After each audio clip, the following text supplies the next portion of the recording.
Ever wondered why you're not making as much money as you'd like? Do you want to know the 5 things that are keeping you poor? You see, financial literacy isn't just about understanding numbers and charts. It's about recognizing the obstacles that block our path to prosperity. It's about identifying those seemingly harmless habits that keep us treading water in a sea of financial stagnation. So buckle up and open your minds, because we're about to dive deep into these murky waters. Stay with us as we unravel the 5 things that may be keeping you poor. The first thing that might be keeping you poor is a lack of financial education. Imagine, if you will, a world where you're trying to navigate a complex labyrinth. There are twists and turns, dead ends, and hidden paths. Now picture yourself in this maze, but without a map. That's essentially how many of us are trying to navigate our financial lives. We're in the labyrinth of personal finance, but without the education or knowledge to guide us. Financial education is not just about understanding how money works. It's about comprehending the impact of our financial choices, knowing how to create financial security, and building a future that's not haunted by financial stress. Financial education equips us with the tools to make sound financial decisions, and it's the cornerstone of financial independence. But here's the problem. Many of us have never been taught about money. We're not taught how to budget or save, let alone how to invest or understand the power of compound interest. This lack of financial education can lead to poor financial decision-making, which in turn can have serious consequences. Without understanding basic financial concepts, we're more likely to make decisions that feel good in the short term, but are damaging in the long run. It's like trying to build a house without understanding the basics of architecture or construction. Yet, it's not just about making poor decisions. The lack of financial education also means we're more likely to miss out on opportunities to grow our wealth. We might not realize the potential of investing, or understand how to leverage our money to create more of it. In a world where financial stability is more important than ever, financial education is not a luxury, it's a necessity. It's the compass that guides us through the labyrinth of personal finance, helping us avoid the pitfalls and reach our financial goals. So, lack of financial education is the first thing. Let's move on to the next one. The second thing that might be keeping you poor is overspending. Now, this is a tricky one because we live in a world that practically encourages us to spend beyond our means. From flashy billboards to enticing online ads, we're constantly bombarded with messages that urge us to buy. But here's the thing. Overspending is a guaranteed way to sabotage your financial health. It's like trying to fill a bucket with a hole in the bottom. No matter how much you pour in, you're never going to reach the top. The more you spend, the less you have to save and invest for your future. And that's a recipe for financial stagnation, if not outright decline. Overspending often stems from a lack of budgeting.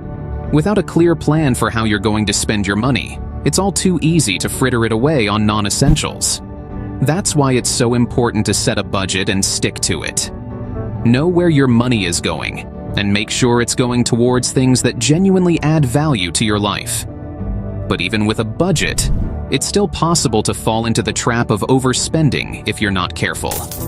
That's because we live in a consumerist society where our worth is often measured by what we own. It's easy to get caught up in the cycle of buying the latest gadgets, the trendiest clothes, the flashiest cars.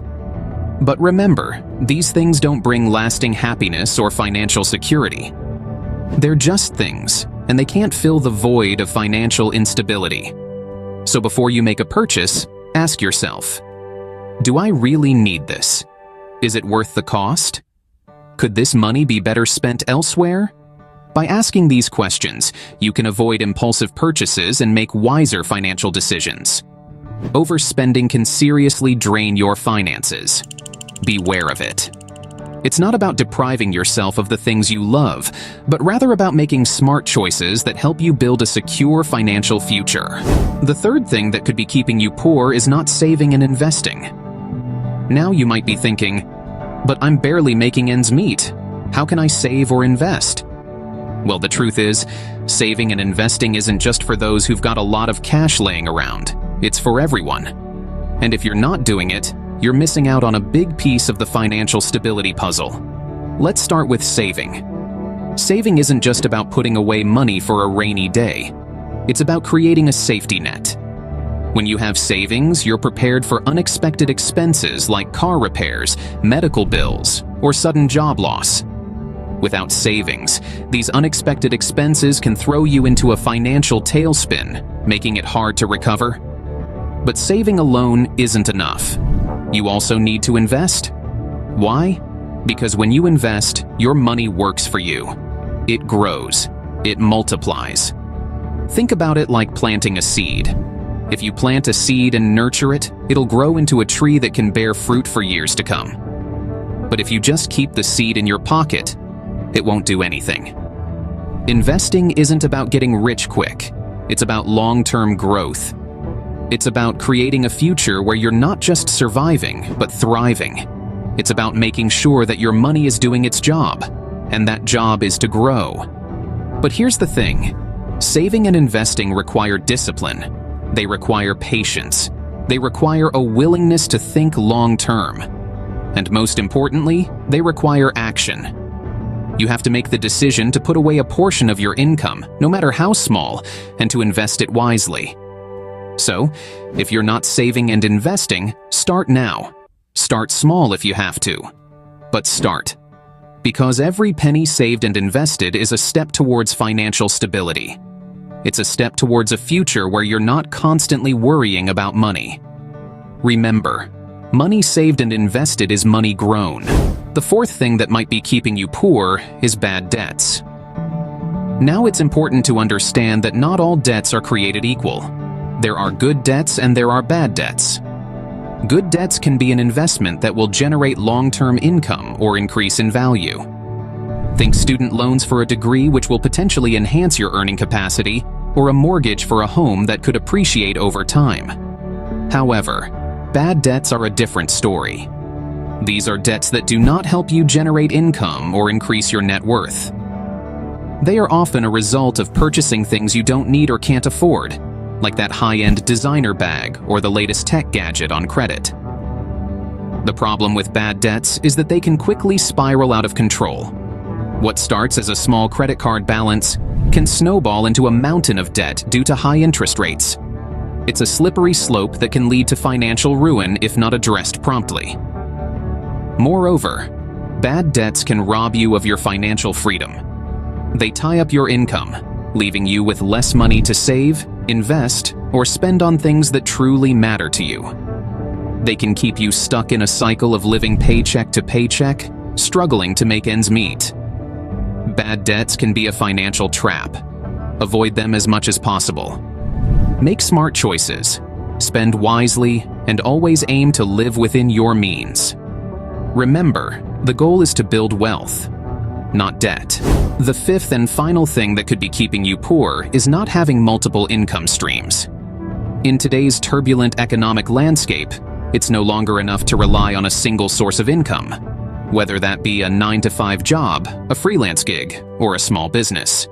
By placing all your financial eggs in one basket, you're exposing yourself to an increased risk of instability. Consider this scenario. You have a steady job, but suddenly, due to unforeseen circumstances, you're laid off. The one stream of income that you relied on has now vanished, leaving you in a precarious position. This is where the importance of multiple income streams comes into play. It's about creating a safety net, a buffer against the unpredictable. It could be anything from a side hustle, real estate investments, stocks, bonds, or even a passive income source like a blog or a YouTube channel. Having multiple income streams doesn't just provide financial security, it also opens up opportunities for wealth creation. Each income stream is a tool, a stepping stone that can help you climb out of the pit of financial instability and move towards financial freedom. And remember, it's not about becoming a millionaire overnight. It's about building financial resilience, piece by piece, stream by stream. Start small, but start today. Diversify your income and you'll diversify your financial security. So there you have it, the 5 things that could be keeping you poor. Let's recap. First, invest in your financial education. Second, curb overspending. Third, prioritize saving and investing. Fourth, steer clear of bad debts. Lastly, diversify your income streams. By tackling these areas, you're setting the stage for financial prosperity. Avoid these 5 things, and you're on your way to financial freedom. Remember, it's never too late to start making the right financial decisions. Thanks for watching.